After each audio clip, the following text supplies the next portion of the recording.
БТРы пытались свалить.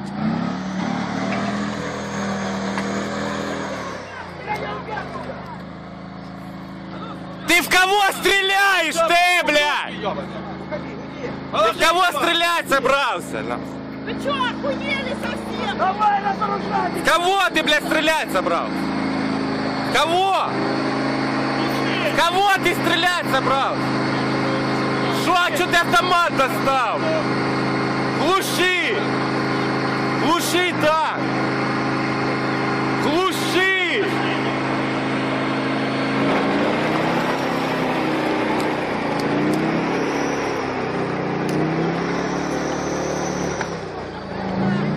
Никак танки не хотят успокоиться, блядь.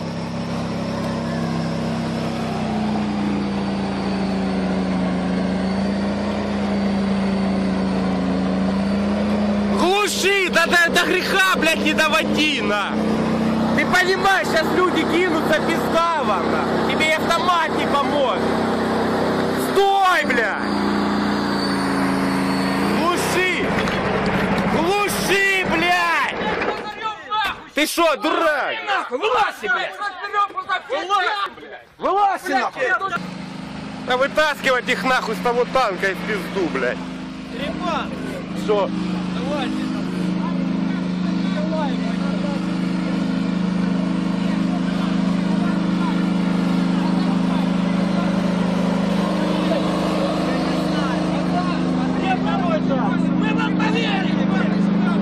Глуши, блядь! Глуши машину!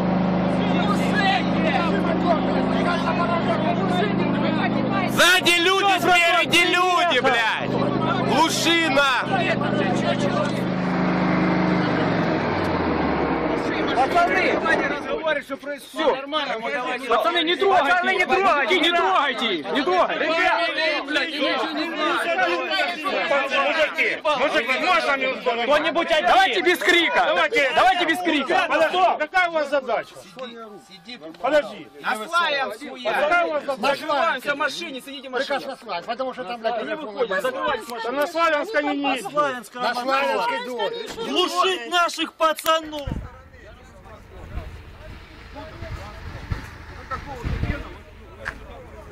Красноармеец, какое сегодня число? Какое число? Сейчас я гляну в мобилу. 14 апреля. Город Красноармейск, вечер.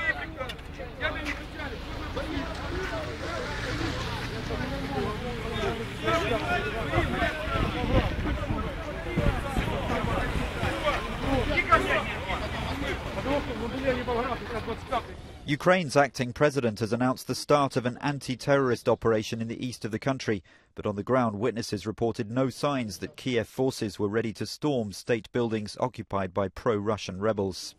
The interim president said the operation would happen in carefully planned stages, step by step. Alexander Turchinov spoke 24 hours after an ultimatum expired for the separatists to lay down their arms. This morning, he said, an anti-terrorist operation has started in the east of the Donetsk region.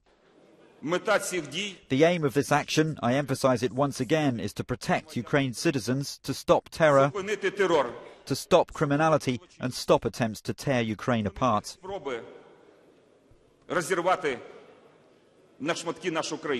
Eastern towns were described as quiet on Tuesday morning, with no repetition of Monday's scenes when rebels took over a police station. But the situation remains tense. Western governments fear a repeat of events in Crimea, which Russian troops seized in February.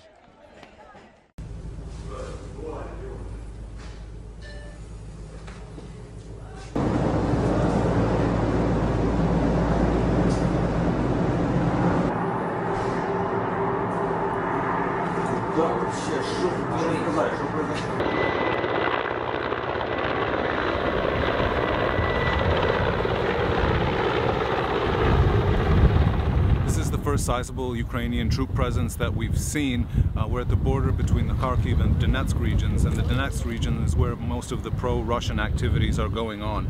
This morning, the acting president of Ukraine announced a region-wide counter-terrorism operation. They've brought armored personnel carriers here. A few of these helicopters have landed, bringing in supplies, and there's special forces in the woods out back, camped out. But the question is, are they going to move forward? Национальной безопасности и обороны Украины принял решение о проведении на территории восточных областей антитеррористическую операцию. Сейчас как раз ведется там одно мероприятие, ну, по крайней мере, давайте так скажу, попытка захвата аэродрома под Краматорском. So the general said that there's an attempt to take over the airfield in Kramatorsk, so we're going to go there to see what's happening.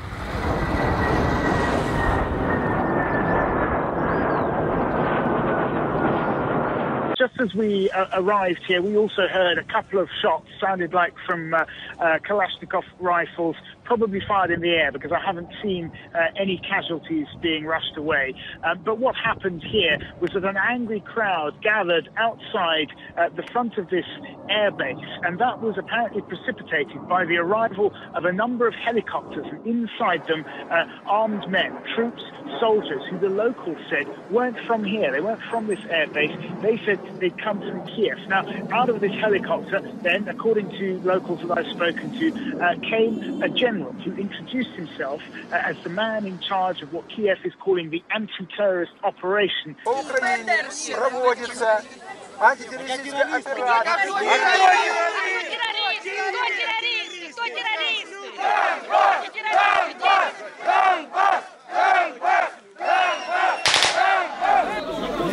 Назад его!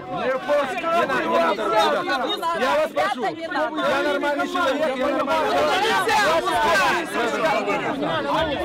А не надо вот заставить! Ну зачем ты делаешь? Вы устроили. Кому? Зачем ты? Вы стрелять стали! Не надо туда его ставить! Стрелять стали! Знаешь, я как в том фильме. Кого вы стреляли? А ты забрал за своими фильмами! Я не говорю, не время фильмы смотреть! Кто вы такой?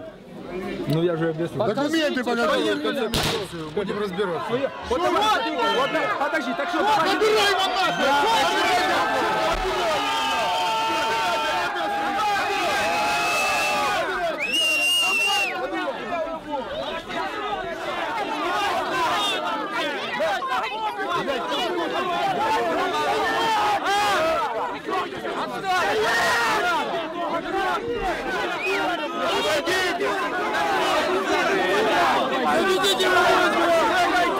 Генерал, запомни!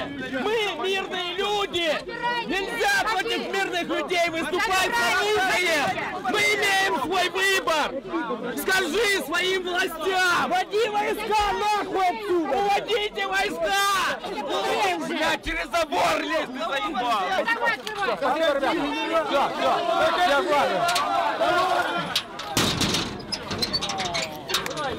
He managed to make it back into the base to safety, but the crowd then surged forward, started building a barricade in front of it, which I can see still here now, and started shouting at these Ukrainian soldiers, "Go away, go home, we don't want you here, we want independence, we want a referendum." Armour, supply trucks, artillery, even a helicopter, briefly. Locals baffled. Paratroopers from Dnipropetrovsk, one said, driving east and then north around the town of Slavyansk, held by pro-Russian militants. A tide of local hostility to Kiev gathered near the Kramatorsk airfield. Shots fired in the air as local men, one perhaps drunk, tried to approach the newest arrivals. Ukrainian troops who flew in hours earlier. In many ways, what's happened here has become an attraction for locals to come and look at, but also a chance to voice their displeasure at this latest action by the Ukrainian government. We don't recognize that government's authority, he says. We're normal people without arms. They came in on helicopters, shot at peaceful people. After all this, it's unlikely West will be friends with East. These limited signs of Kiev's authority landing where pro-Russian anger has lit a fire they'll struggle to extinguish.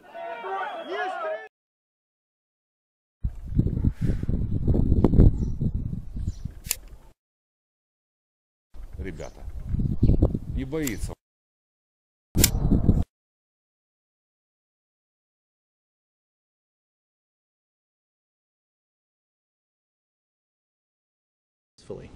Through dialogue. Ukrainian officials have even offered amnesty to those occupying the government buildings.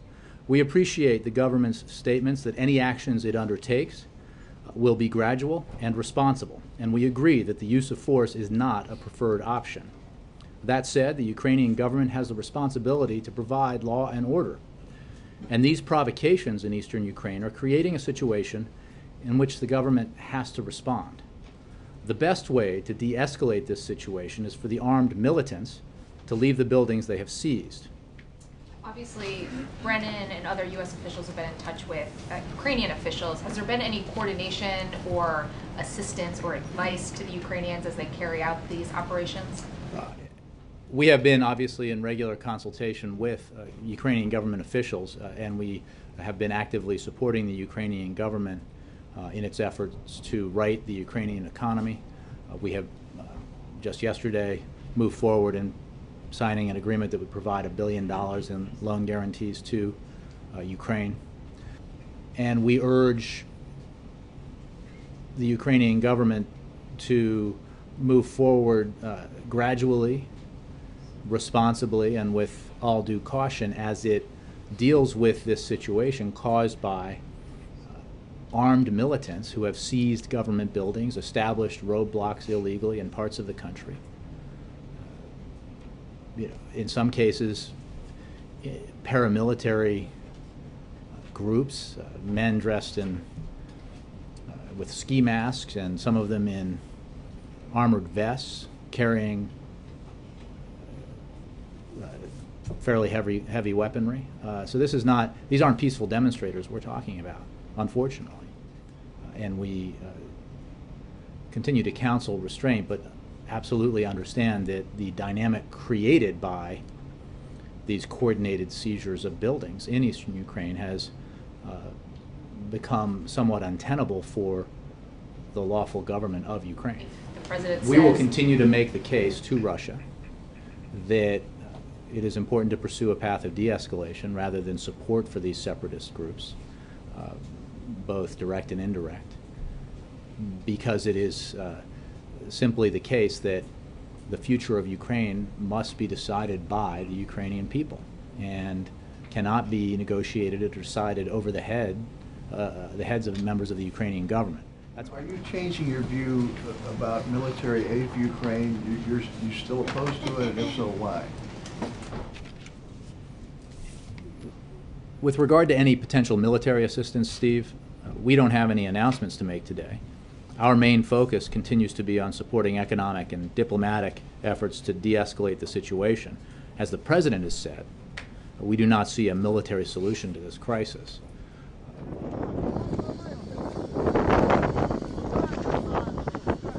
Кому вы подчиняетесь? Захватчикам, блядь! Майдану, блядь! Против кого вы собрались воевать, блядь? Против нас, против народа, блядь! Никто воевать не собирается. Вот. Вот такая вот херня в Украине у нас.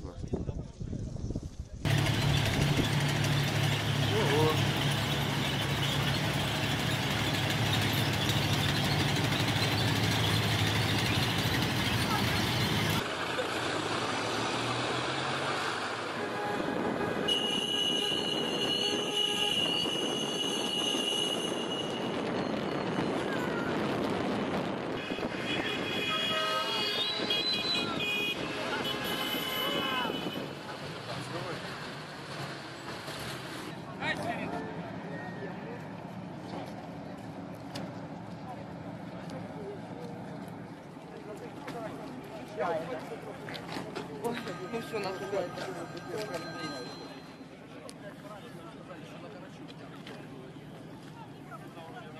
Слава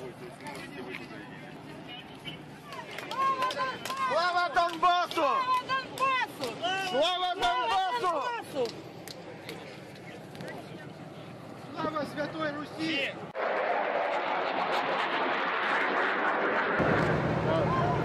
But there are already signs this operation is falling apart. This group of tanks and armored personnel carriers have defected along with a unit of elite forces.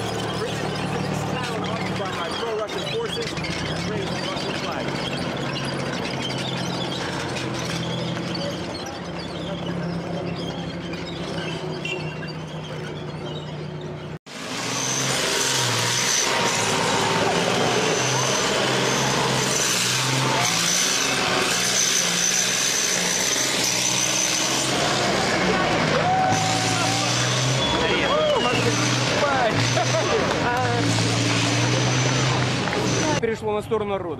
The paratroopers have switched to the people's side. You can count for yourself how many of us there are. The self-defense army of Donbass. Ukrainian forces have reclaimed an airfield outside Kramatorsk, but rebels still controlled infrastructure in about 10 other towns.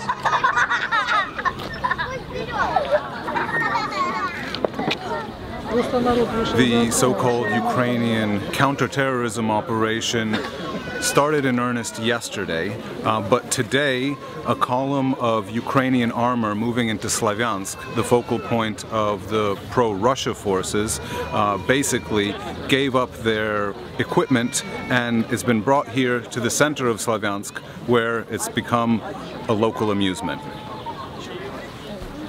Это те броневики, которые забрали у украинской армии сегодня? Их никто не забирал, они сами перешли. Сейчас на окраине города Краматорск стоит колонна украинских военных. Как вы думаете, как они будут действовать дальше? Что случится с ними? Ну, они тоже должны перейти на нашу сторону.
Behind me there's a stationary convoy of 6 Ukrainian armoured vehicles, including one light tank. This convoy arrived, I'd say, a couple of hours ago. It stopped here. It's now been barricaded in on the front by a green bus. So essentially this convoy is stuck.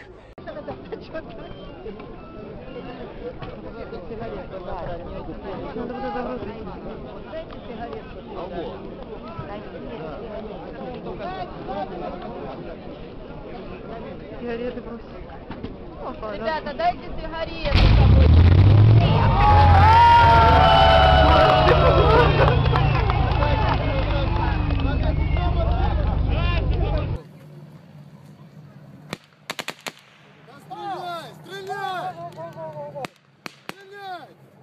Давайте, стреляй! Храбрый, стреляй! Давай! Давай! Давай, стреляй!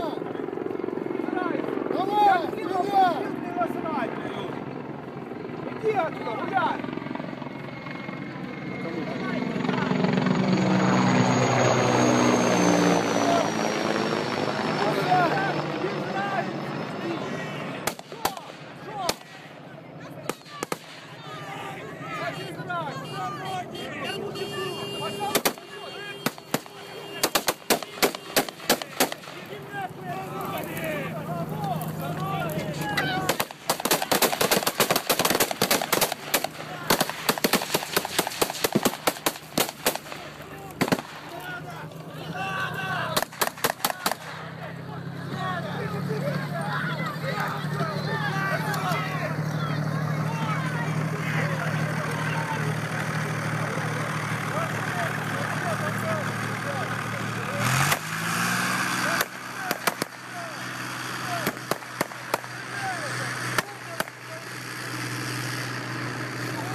куда движутся эти танки и какой приказ отдан солдатам, пока не ясно. Военные машины приходят в движение, однако их пытаются блокировать местные жители. 3 километра. Какие могут быть учения на танках, пацаны? Мне по городу ехать, свои гусеницы. Разбить тебе асфальт. Они съехали. Ничего страшного. Они стоят в городе, пацаны. Снимайте! Смотрите на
Довел-то быстро, сразу.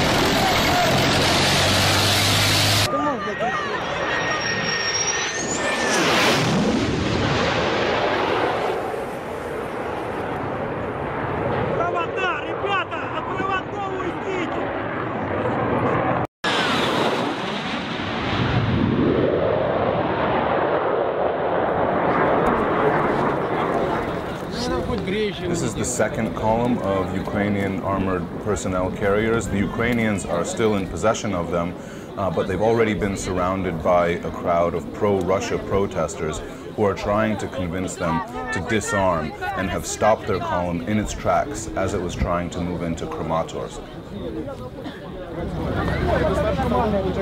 Приказы поступают в самый последний момент. То есть, пока у нас приказ слушать свои приказы командиров и все.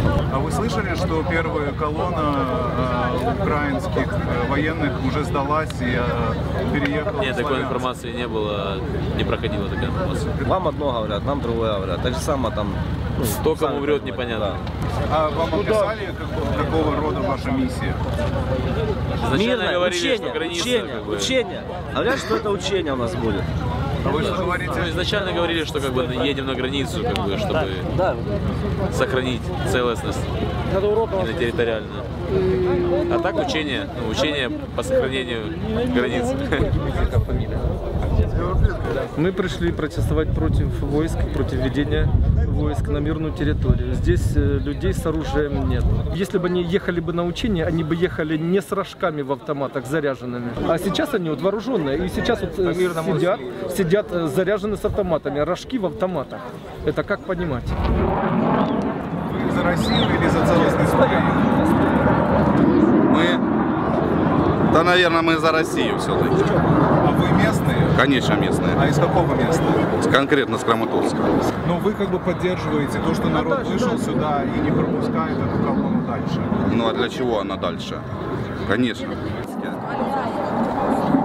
А вы тоже пришли для того, чтобы остановить эту колонну, чтобы она дальше не двигалась? Да, зачем? Тут мирные жители. Мы здесь живем, вот я здесь живу 5 километров. Здесь люди с Малогорановки, с Ивановки, со Старого. Здесь все собрались, те, которые переживают за свою, как это, на Ивановку дети, тоже все. на город. Пусть уезжают и дадут спокойно, чтобы наши дети в школу ходили. Что это такое, что мы ездим детей своих со школ забираем? Этого цирка. Зачем? Кому нужна война? Война не нужна никому. Это вы обратно ставите? Нет, я показывал, что я сдал боев. Все сдали? Да. И там тоже? Не знаю, туда дошла очередь. Но здесь сдала машину. Командир сказал сдать?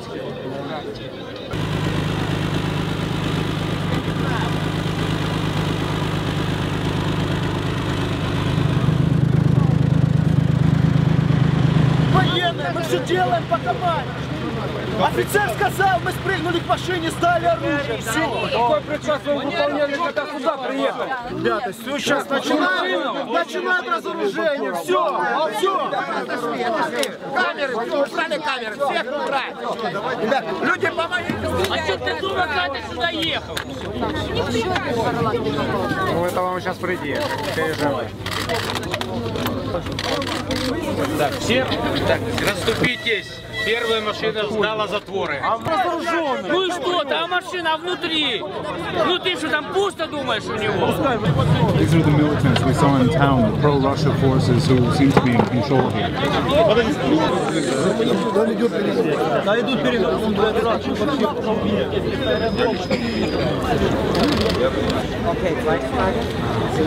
Сдает оружие, сдает боеприпасы, уходит дальше. Делаем открываем, пропускаем. Да, все. Коридор сделаем. Все, давай. Коридор. Давайте по сторонам машину пропускаем. Закрываем,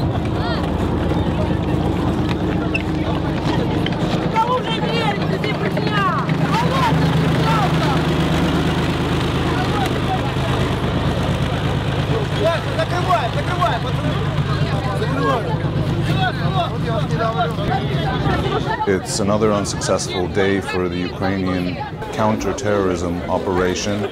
These guys have been disarmed, but at least they're going to be able to keep their vehicles, and they're heading back to their base in Dnipropetrovsk.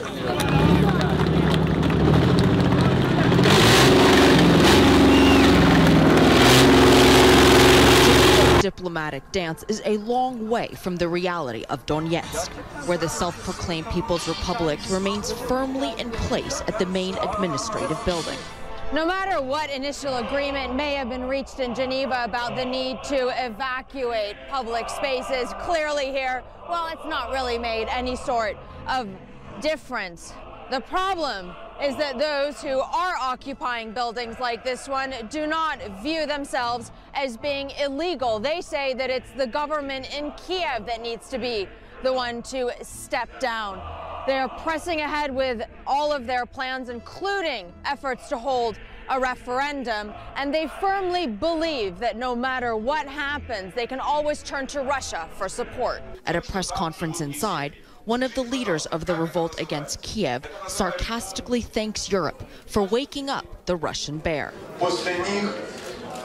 Another, Denis Pushilin, says the Kiev government took power through a coup and must give up the public buildings it controls.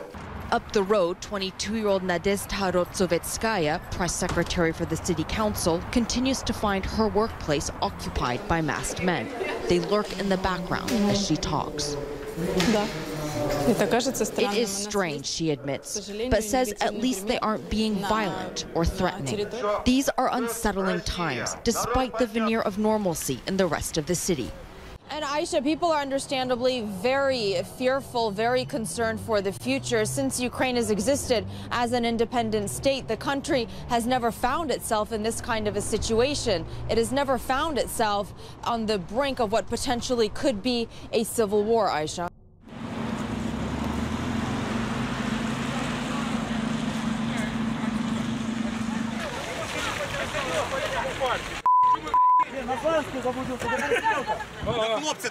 Что такое?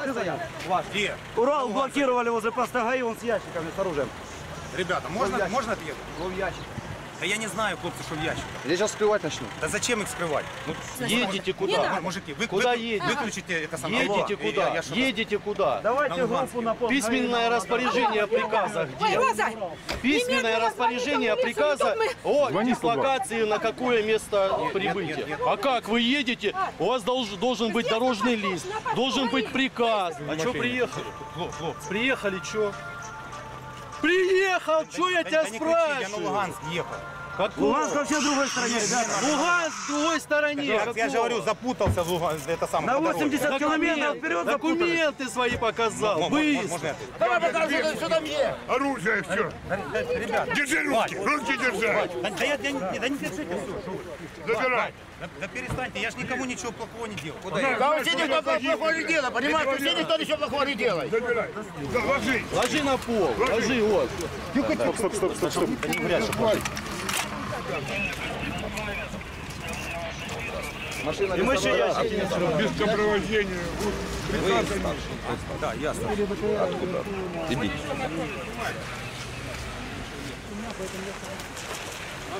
Все, лезь! Открывай кузов. Стоите вот тут! Все здесь. Не вытягивайте. Давай, открывайте ящик. Показывай. Тихо. Один Жека, возьми мне один. Что ты? Даже самое да не трогайте. А где куда будет, как рванет? На, правее. Аккуратнее. Патрон, финки. Правее. А это отца, это отпоёк. Гранаты. Все, ложи назад. Ты что, отошли от машины? Я догнала их. Никаких оружий на Донбассе не будет. Дозвольте, я уеду и никаких-то самых. Уедешь только. Ты уедешь теперь отсюда. Мы хотим мира. Все тут.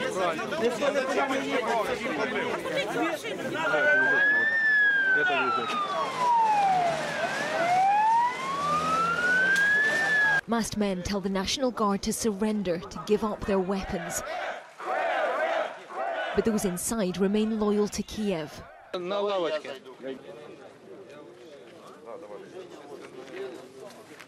Лица не снимайте, пожалуйста. Это был предупредительный Давай. Смотрите, он на пацанов. Ствол забери. Все, коридор сделал. 10 минут вы обещали нам подумать.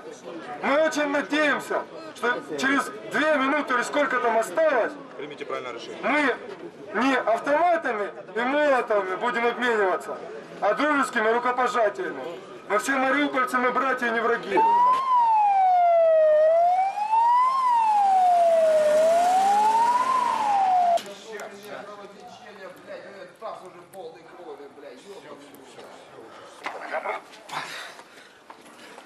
Теперь наверх поднял. Наверх поднял. Ну и что? Так, переложи. Сейчас я прыгну.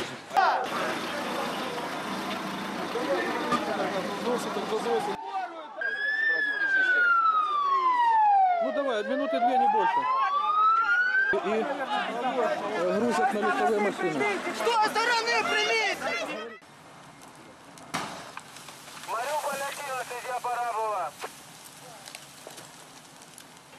Ukraine's interior minister says all of this was the work of separatists directed by Russian operators. But ultimately, what actually happened here may be less important than what people believe happened. And already both sides are telling different versions of events. What I want is, as every normal person in the southeast of Ukraine wants, that our opinion should be heard by the government and a normal life in our country. This is the aftermath of last night's attack on this Interior Ministry compound here in Mariupol. The officials here say that the attack by pro-Russian protesters started at about 8 o'clock in the evening. We're told that it got violent at about 10 o'clock in the evening. This is one of the Interior Ministry jeeps which was damaged. Essentially, last night, the protesters managed to get to the gates. You might be able to see, look, these are the gates which were smashed in. They even managed to get a bit further than that. We're told that about 10 o'clock in the evening, the Ukrainian Interior Ministry forces started fighting back. That battle went on till about 1 o'clock in the morning. The Ukrainian Interior Ministry says that a number of people were injured, a number of the attackers were injured.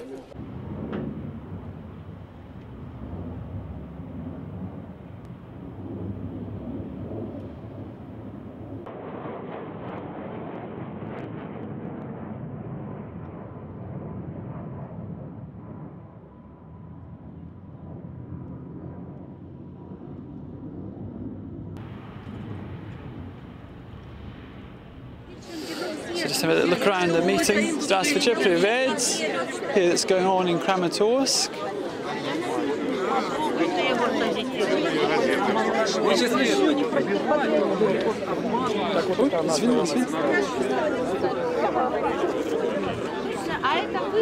We're at a Russian separatist checkpoint several miles north of Slavyansk, which is the town that's most fully under the control of the separatists in eastern Ukraine. Now, the story is that there was a shootout here about 2 o'clock this morning when 4 cars approached this checkpoint, opened fire, killed several of the peaceful protesters here, at which point armed separatists came up, returned fire and killed a couple of the attackers, most of whom escaped in 2 vehicles. It's not clear what happened here, but this is exactly the kind of incident that could really blow this situation up into a civil war. So we're just going to have a look, try and work out what happened. This seems to be one of the cars that was attacked. All of the bullet holes in this thing seem to have come in from a very low angle, and they also all seem to have hit the petrol tank. If you look here, all of those, whoever shot that was probably lying down or sitting down somewhere over there. There's a couple in the rear door which seem to go straight into the back of the driver's seat, which would have probably killed him. So that's what set this thing on fire. That challenges the narrative that says the shooting came from that checkpoint. There's Ukrainian police around here trying to conduct some kind of investigation, but I can't see them manage to preserve any evidence. Frankly, journalists, bystanders have trodden all across this crime scene. You can see here we've got some cartridges that have been gathered from the fields around. They've been handled by dozens of people we've seen. Just spoke to a young lad who's very upset. He says that his mate, who is a 22-year-old lad, got shot here. Wouldn't give us his name, but he was clearly very, very upset. He says, according to his information, what happened was the attackers drove right up to these tyres, and when the peaceful protesters tried to stop them, they simply opened fire straight from the cars, and those who could run, ran. He says he knows what happens. He's clearly very, very upset, but he admits he's not an eyewitness. Whatever has happened here is really going to ratchet up tensions in this part of Ukraine. Сергей, здравствуй. Что удалось выяснить, что произошло на блокпосту? Какая информация? Здравствуй, Алексей. Блокпост в деревне Булбасовка, это по направлению к одной из железнодорожных станций, на которых разгружались украинские военные. Он сегодня ночью был обстрелян. Примерно в час ночи, в 1:30 подъехали 4 джипа с дальним светом. Оттуда выбежали люди и сразу же открыли огонь по тем, кто стоял на баррикаде. Это мирные жители, их было 26 человек. Они стояли, максимум, что у них было, у них в руках были биты, они просто досматривали автомобили. Оружия никакого не было, поскольку была достигнута договоренность о ненападении, скажем, такое перемирие на время Пасхи. Но, к сожалению, никто перемирия со стороны бойцов правого сектора, это же уже выяснили, что нападали бойцы правого сектора, никто это перемирие не стал поддерживать. К сожалению, погибли 3 человека на месте из тех, кто оборонял въезд к Славянску, и 1 скончался в больнице. Еще 3 раненых, с ними сейчас работают врачи. После того, как началась пальба, многие побежали в лес, и еще не установлено, сколько же еще может быть ранено или погибло. Их сейчас ищут по лесу бойцы самообороны, которые приехали на помощь, и только благодаря этой помощи удалось отбить атаку. Были убиты 2 бойца правого сектора и 1 ранен, который тоже потом скончался. Его хотели допросить, но не смогли, поскольку он умер от потери крови. При нем были обнаружены визитки Яроша, медальон правого сектора с номером 20. Также побросали люди, когда убегали бойцы правого сектора, они побросали все на месте боя. Были обнаружены маскировочные сетки для снайперов, были даже памперсы, которые надевают снайперы, чтобы лежать там сутками в засаде. Сейчас прочесывают лес и повышенная боевая готовность в городе, потому что такие провокации, возможно, еще повторятся. Easter Sunday was anything but peaceful in this corner of eastern Ukraine. At least 2 people were killed in a gunfight near Slavyansk at this makeshift checkpoint manned by pro-Russian separatists. They say they were attacked by a convoy of ultra-nationalists called the Right Sector, whose power base is in the west. People jumped out of jeeps and started shooting at us. They threw stun grenades. Our people started running in various directions when somebody shouted, "Down!" A sniper was shooting at those who tried to run into the village. The first who ran was killed by a sniper right away. Then there was a second dead. There was another man. He was crawling. He wouldn't get up. He was just lying there waiting for a miracle. The Right Sector denies any role. It says Russian special forces were behind the attack. In Slavyansk, the self-styled separatist mayor says from now on his fighters won't hold back. Until today, these were just clashes with minimal losses, but now no one can expect any mercy from us. The attack shakes an already fragile international accord between the government and armed groups to defuse the crisis in Ukraine. Separatists in the Russian-speaking East are rebelling against pro-Western leaders in the capital, Kiev. Failure of the accord could bring more bloodshed in eastern Ukraine. A fragile Geneva agreement to resolve the Ukraine crisis is hanging by a thread. 5 people were killed in a gun battle near the volatile eastern town of Slavyansk early on Sunday. Anti-government militiamen say a convoy of 4 vehicles approached their checkpoint in the early hours of the morning and opened fire. The militants say 3 of their men were killed and 2 of the attackers. The attackers were reportedly said to be members of the so-called Right Sector Nationalists, a group loosely aligned with the government in Kiev. Moscow has expressed outrage at the attack, while Ukraine claims it was staged by Russia. The attack came just hours after Kiev declared a truce to coincide with the Easter holiday. Let's get more now with CCTV's Kate Parkinson live in Donetsk. Slavyansk is a town under siege, the most dangerous place in Ukraine, according to the Interior Ministry. Armed gunmen have set up checkpoints all over town and roam the streets in their balaclava masks. It's a show of strength that says they reject Kiev's rule and that they are in control here. It's strangely surreal, but locals seem unfazed. Many here support the militia's call for more autonomy and independence from Kiev. I am in favor of a referendum. This could be a separate, democratic, small republic. I don't know what else it could be. There isn't going to be a united Ukraine, that's for sure. As he shows off items seized during Sunday's attack, the town's rebel leader says he is in no mood to negotiate with Kiev or its Western allies. You cannot trust either of them. How can you conduct negotiations with the West? I mean, the EU and the United States, if they don't keep their word, today, They say one thing, tomorrow they will completely do the opposite. International mediators are trying to persuade the pro-Russian groups to disarm. It's a difficult task that now seems almost impossible. Suddenly, it is going to be harder to implement the Geneva Agreement following this incident. The armed militia groups were not very keen on laying down their weapons in the first place, but it's hard to imagine how they would be willing to now that they believe that they're under the threat of violent attack from forces loyal to Kiev. When I was in Slavyansk today, it was a strange feeling in the town. There was an uneasy calm as you saw people in the streets celebrating at Easter, but gunmen everywhere. And there was a sense that while it may feel calm for now, that calm could be shattered in a matter of moments. Now, news just coming in. There are reports that at least 4 people were killed when gunmen attacked a checkpoint manned by pro-Russian activists near the eastern Ukrainian city of Slavyansk. Meanwhile, the European Security Organization, the OSCE, is sending a top official to eastern Ukraine to help end the occupation of government buildings by groups of pro-Russian activists. Acting Ukrainian Prime Minister Arseniy Yatsenyuk has celebrated Easter Sunday with his family in Kiev, where he made a short statement calling for Ukrainians across the country to unite. It's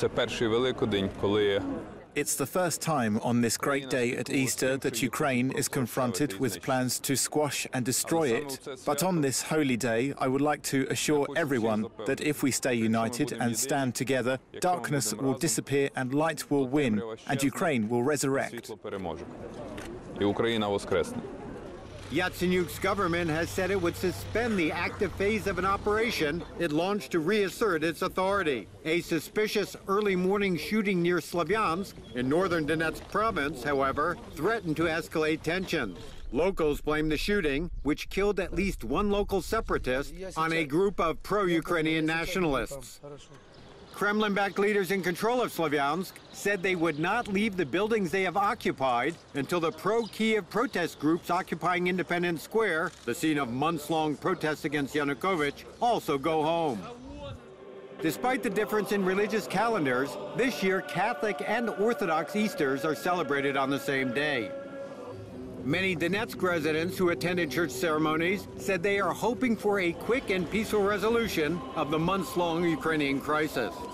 So far, gunmen occupying public buildings in Donetsk and other Russian-speaking border towns refuse to recognize an accord signed in Geneva on April 17th, by which Russia, Ukraine, and Kiev's U.S. and European allies agreed that the Organization for Security and Cooperation in Europe should oversee the disarmament of militants and the evacuation of occupied facilities and streets.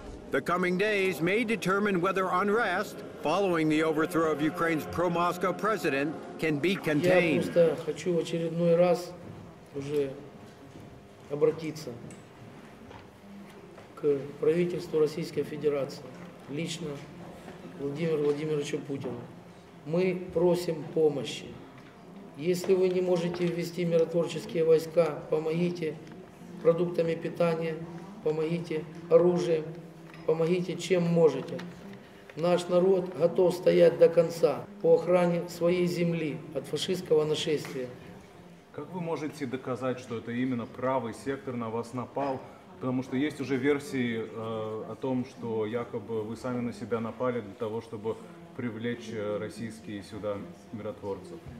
Я утром предоставил реальные доказательства, то есть оружие, документы, которые принадлежали боевикам правого сектора. Это был жетон под номером 20 правого сектора. То есть, сами понимаете, жетон я не куплю нигде, я его сам не сделаю. Понятно? Есть визитная карточка Дмитрия Яроша, непосредственно лежавшая в документах у одного из убитых.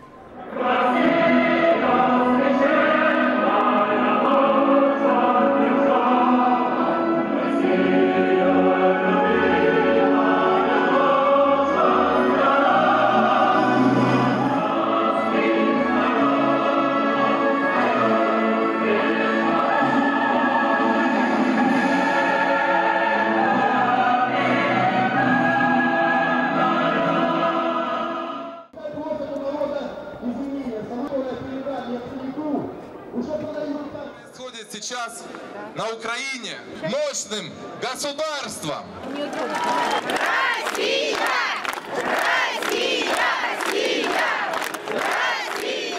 Когда хватает снег похмельным ртом, к любому чорту лезем спасати. Істоти, ми громадяни своєї держави, і наша мова російська. Это не внутренняя проблема, это внешнее желание была и не будет однородная страна, потому что она... Но она не смогла стать. Я хочу, здесь присутствуют представители, поэтому я вношу следующее признание. Милиция с народом! Милиция с народом! Милиция с народом!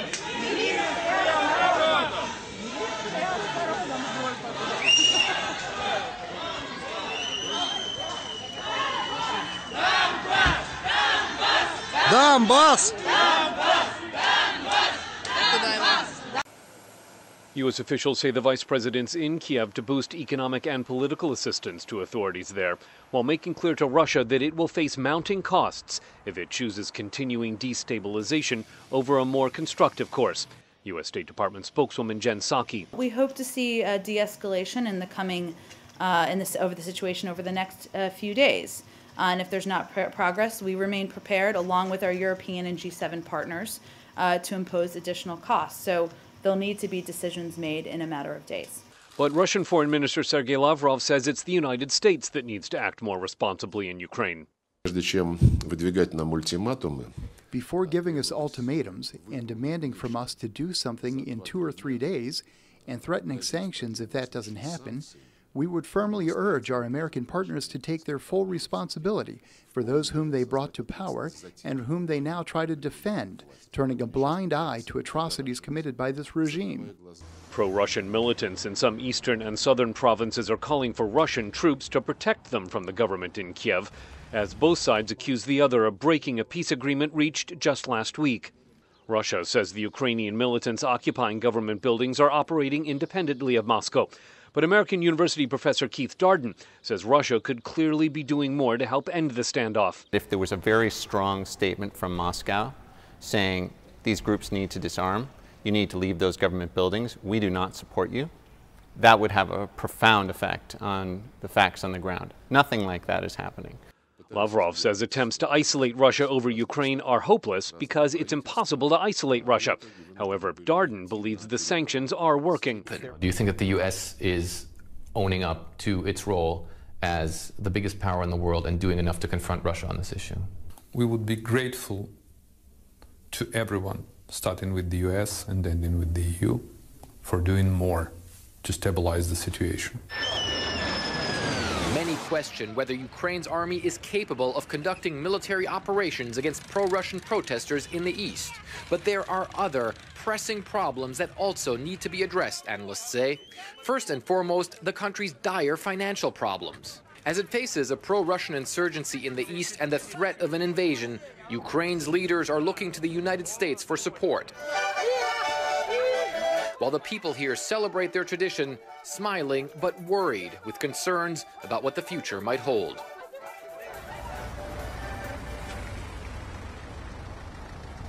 And Jim, all the really important meetings are going to happen tomorrow. Biden is going to meet with the current president of Ukraine as well as the prime minister. And as you can see, this visit is very important for the Ukrainian government. Nevertheless, the expectations that politicians here have are still not unrealistic, Jim.